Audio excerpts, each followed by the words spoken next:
Bien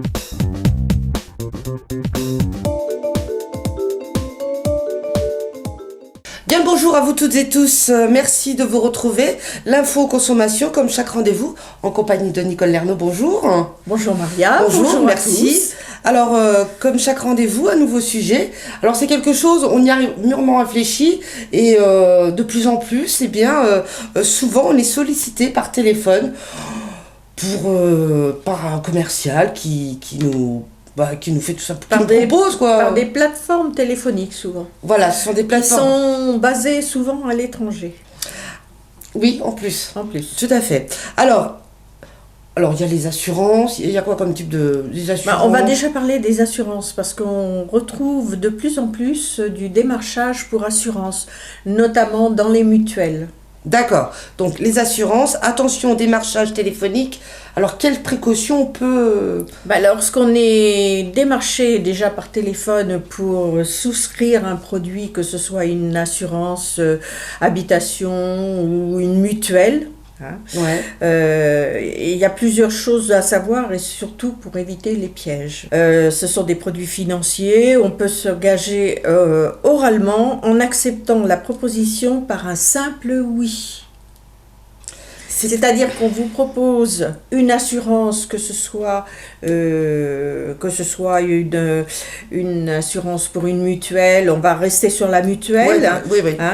Si vous dites oui au téléphone, ça peut vous engager.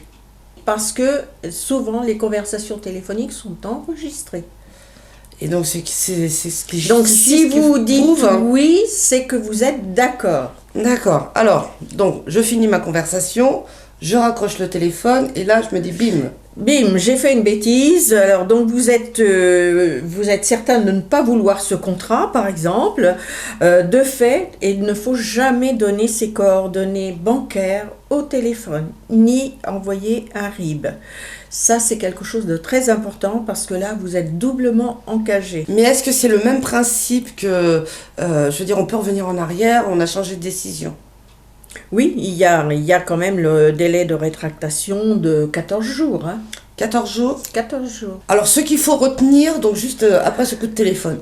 Alors, il faut retenir, c'est-à-dire qu'une simple acceptation orale par un oui vaut pour engagement. Déjà.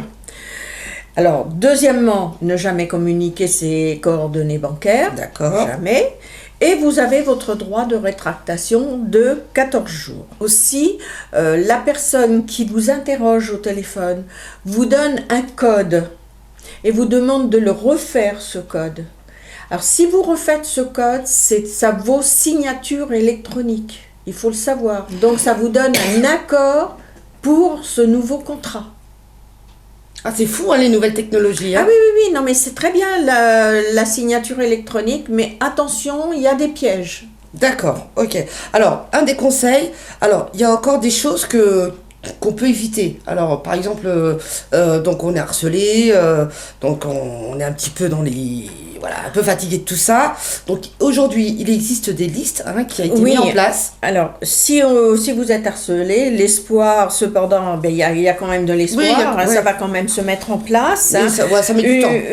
Oui.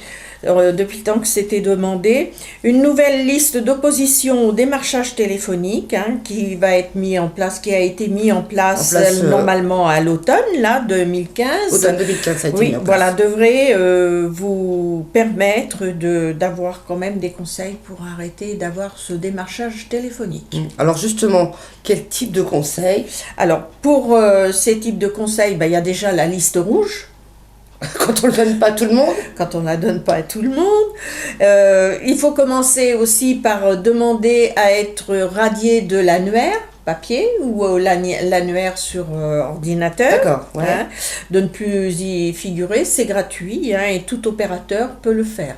D'accord. Donc ça, c'est ce qu'on appelle la liste rouge, où on n'est pas censé... On n'est pas censé, les numéros sont normalement sont filtrés et on ne devrait plus avoir ce genre de démarchage à domicile. Alors, autre conseil que l'on peut donner, c'est évidemment, vous savez, comme chacun d'entre nous, on reçoit nos catalogues dans les boîtes aux lettres. Et ça, comment éviter? Parce que Alors, c'est pareil, c'est une liste, c'est quoi? Les catalogues, oui, on reçoit des catalogues, on passe une commande, on est donc dans le fichier commercial D'accord. de cette fameuse maison qui normalement ne devrait pas transmettre, mais malheureusement, eh bien voilà, toutes les occasions sont bonnes pour les autres pour recueillir les informations, hein, et ils se repassent les fichiers les uns les autres. Ils se passent les fichiers, les vendent, ils se je sais passent pas les quoi, ouais. fichiers les uns les autres. Donc, alors, vous souhaitez obtenir plus d'informations, parce que c'est vrai que c'est tous les jours, hein, malheureusement. C'est tous les jours Alors, qu'on aujourd'hui, est démarché. Voilà, Hein. c'est de plus en plus. De plus en plus. N'hésitez oui. pas à contacter l'association ASECO au